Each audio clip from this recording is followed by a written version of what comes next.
कई अन्य जो कमेटियां हैं उसके सदस्य और बहुत बड़े नेता जेपी नड्डा साहब।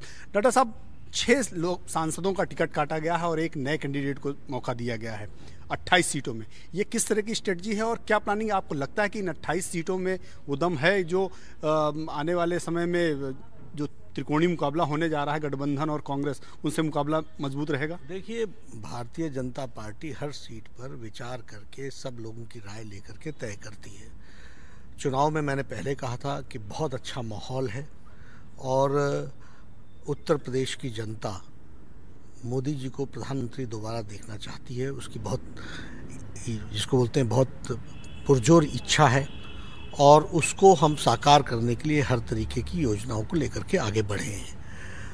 ये जो टिकट्स का विषय आता है, ये सारे इलेक्शन कमेटी सारे गुण दोष सब चीज़ों को तय करने के बाद तय करती है।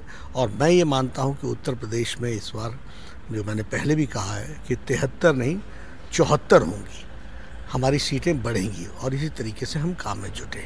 सर, आपको क्या लगता है कि मेन चुनौती कौन है, गठबंधन है या कांग्रेस है? क्योंकि कांग्रेस भी तीसरी बड़ी शक्ति के रूप में उभर रही है। चुनौती ही नहीं है, चुनाव एक तरफा है।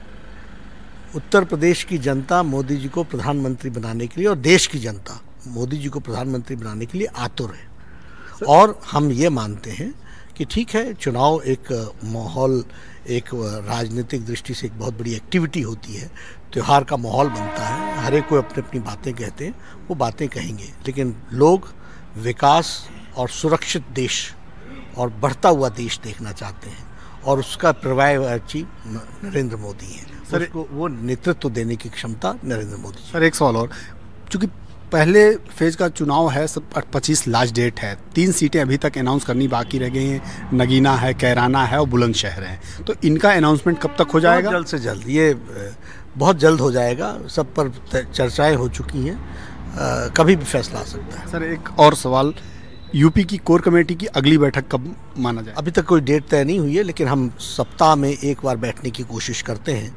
अभी ये क्योंकि चुनाव के लिए कैंडिडेट्स की सिलेक्शन की एक्सरसाइज बहुत लंबी थी, तो इसलिए अभी हम तय नहीं कर पाए हैं, लेकिन एक सप्ताह के अंदर बैठक होगी। अंतिम सवाल सर, पहली बार ऐसा देखा गया भारतीय जनता पार्टी जब से गठित हुई है, लाल कृष्ण आडवाणी जी इस बार कैंडिडेट नहीं है, मुरली मनोहर जोशी जी भी कानपुर से लोकसभा सांसद हैं, उनका भी नाम नहीं है। ये कोई स्ट्रेटजी है, प्लानिंग है या कोई? आप कह रहे हैं कि नाम नहीं है, चुनाव समिति सारी चीज़ों को मिलकर के तय करती है, करेगी।